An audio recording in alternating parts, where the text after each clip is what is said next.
नमस्कार, मोटी फुटबॉल में आप सभी का स्वागत है। आज हम लोग पढ़ेंगे डेली करंट अफेयर्स यानी कि आज के करंट अफेयर्स यानी कि 25 जुलाई 2021 के करंट अफेयर्स। अगर आप भी एक स्टूडेंट हैं और कंपटीशन की तैयारी कर रहे हैं तो ये आपके लिए बहुत ही महत्वपूर्ण है। तो चलिए स्टार्ट करते हैं। आज का पहला क्वेश्चन है परमाणु फुटबॉल जो हाल ही में सुर्खियों में रहा किस देश से संबंधित है। ऑप्शन है ए अमेरिका, बी जापान, सी चीन, डी भारत। सही उत्तर होगा ऑप्शन ए यानी कि अमेरिका से संबंधित है। अमेरिका के राष्ट्रपति के परमाणु फुटबॉल या राष्ट्रपति के आपातकालीन सैचल में परमाणु हमले के लिए आवश्यक कोड होते हैं। ऐसा ही एक ब्रीफकेस इस साल 6 जनवरी को यूएस कैपिटल में दंगाइयों के धावा बोलने के करीब पहुंच गया था। दूसरा क्वेश्चन है कौन सी अंतरिक्ष एजेंसी सुपरवीट नामक टेलीस्कोप का निर्माण कर रही है। ऑप्शन है ए DRDO, बी नासा, सी इसरो, डी CNES। सही उत्तर होगा ऑप्शन बी यानी कि नासा। नासा और कनाडाई अंतरिक्ष agency super pressure balloon borne imaging telescope या सुपरवीट नामक एक टेलीस्कोप का निर्माण कर रहे हैं। इसे हबल टेलीस्कोप का उत्तराधिकारी कहा जा रहा है। हाल ही के मीडिया रिपोर्ट्स के अनुसार इस टेलीस्कोप को ऊपर उठाने के लिए स्टेडियम के आकार के हीलियम बैलून का इस्तेमाल किया जाएगा, जिसे पृथ्वी के वायुमंडल के ऊपरी स्तरों पर भेजा जाना है। इसे टोरंटो विश्वविद्यालय, प्रिंसटन विश्वविद्यालय और इंग्लैंड में डरहम विश्वविद्यालय ने नासा और कनाडाई अंतरिक्ष एजेंसी के साथ मिलकर डिजाइन किया है। तीसरा क्वेश्चन है किस देश में 308 मिलियन वर्ष पहले के माइक्रोसौर के उंगली के आकार के जीवाश्म का पता चला है। ऑप्शन है ए भारत, बी चीन, सी अमेरिका, डी जापान। सही उत्तर होगा ऑप्शन सी यानी कि अमेरिका। अमेरिका में 308 मिलियन वर्ष पहले के माइक्रोसौर के एक अंगुली के आकार के जीवाश्म का पता चला है। इस शोध में माइक्रोसौर नामक एक नई प्रजाति का पता चला है जो छोटे छिपकली जैसा जानवर थे जो उचित डायनासोर के आने से पहले पृथ्वी पर घूमते थे। चौथा क्वेश्चन है केरल में पाया जाने वाला एक दुर्लभ जीव क्रिसिला वालुफ किस श्रेणी की प्रजाति से संबंधित है। ऑप्शन है ए छिपकली, बी तिलचट्टा, सी मेढक, डी मकड़ी।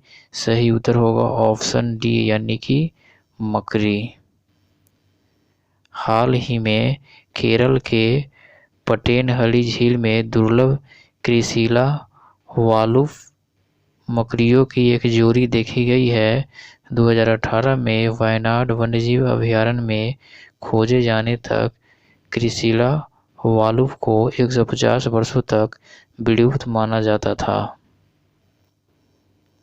पांचवा क्वेश्चन है किस देश ने डॉक्सिंग व्यवहार से निपटने के लिए गोपनीयता कानूनों पर एक कानून का प्रस्ताव रखा है।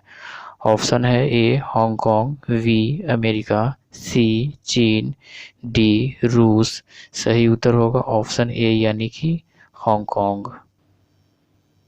हांगकांग की विधायिका ने डॉक्सिंग व्यवहार से निपटने के लिए कानून का प्रस्ताव दिया है। यह कानून यदि लागू किया जाता है तो देश में काम करने वाली प्रौद्योगिकी कंपनियों पर भारी प्रभाव पड़ने की आशंका है। यह भी कहा जाता है कि इस तरह के कानून का इस्तेमाल सत्ता में बैठे लोगों द्वारा नागरिक समाज को लक्षित करने के लिए किया जा सकता है। डॉक्सिंग का अर्थ है किसी व्यक्ति या संगठन की निजी जानकारी को ऑनलाइन साझा करना।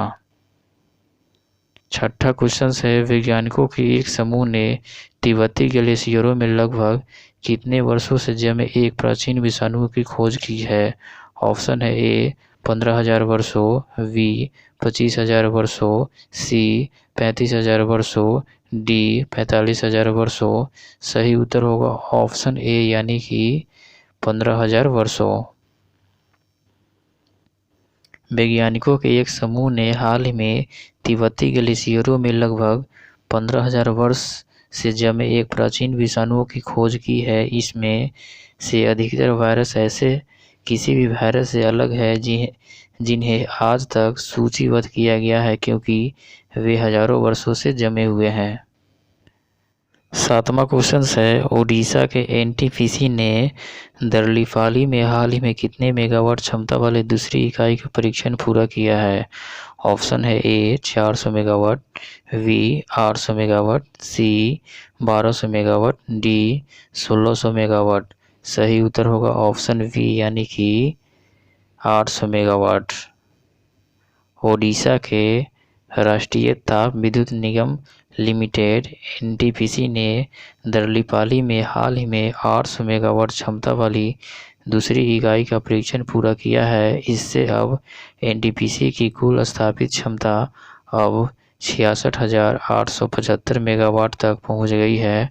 वर्तमान में एनटीपीसी समूह के पास 29 नवीकरणीय परियोजनाओं सहित 71 पावर स्टेशन है। आठवां क्वेश्चन है, ताइवान की सरकार ने लिथुआनिया में ताइवान नाम का अपना कौन सा कार्यालय स्थापित करने की घोषणा की है?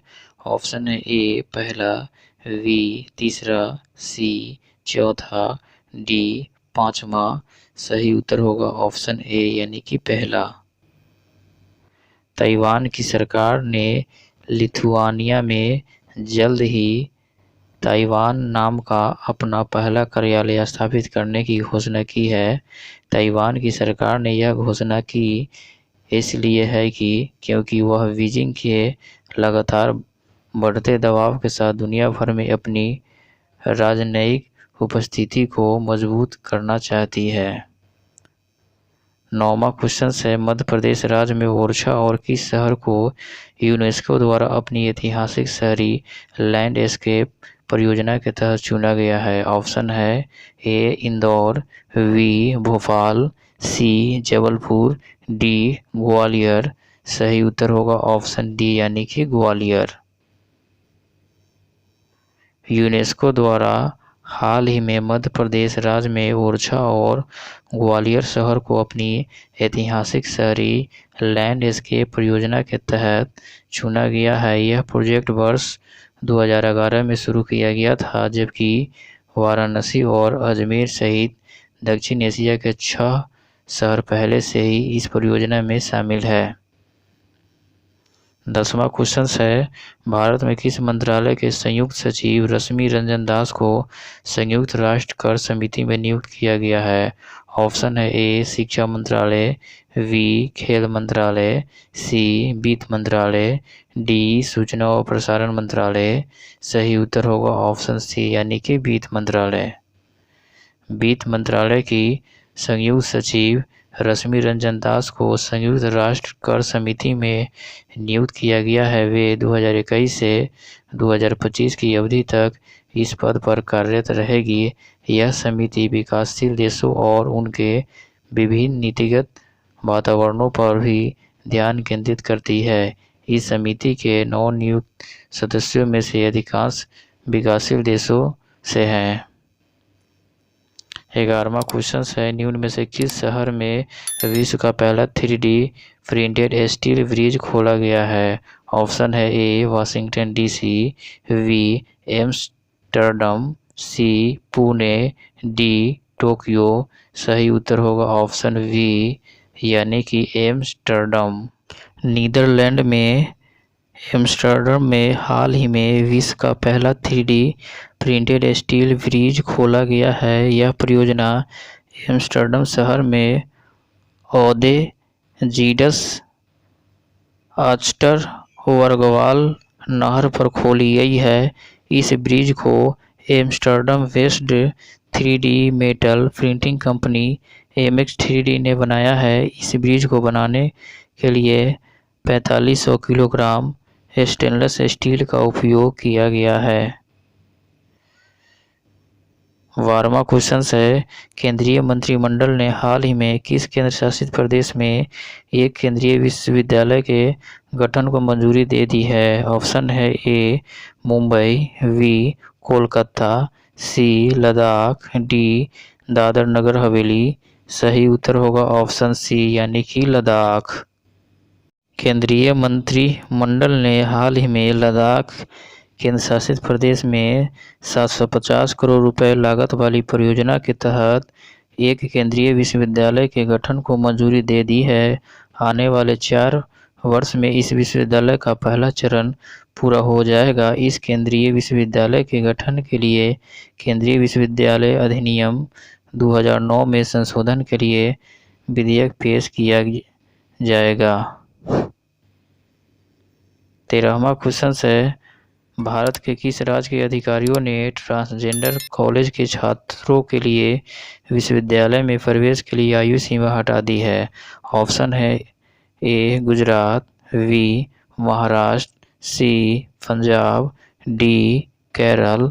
सही उत्तर होगा ऑप्शन डी यानी कि केरल। केरल के अधिकारियों ने हाल ही में ट्रांसजेंडर कॉलेज के छात्रों के लिए विश्वविद्यालय में प्रवेश के लिए आयु सीमा हटा दी है। केरल में विभिन्न स्नातकोत्तर और स्नातक शैक्षणिक कार्यक्रमों को आगे बढ़ाने के लिए ट्रांसजेंडर छात्रों को प्रोत्साहित करने के लिए आयु सीमा हटाने का फैसला लिया गया है, जबकि केरल भारत का पहला राज्य था जिसमें वर्ष 2015 में ट्रांसजेंडर कवरेज की घोषणा की थी।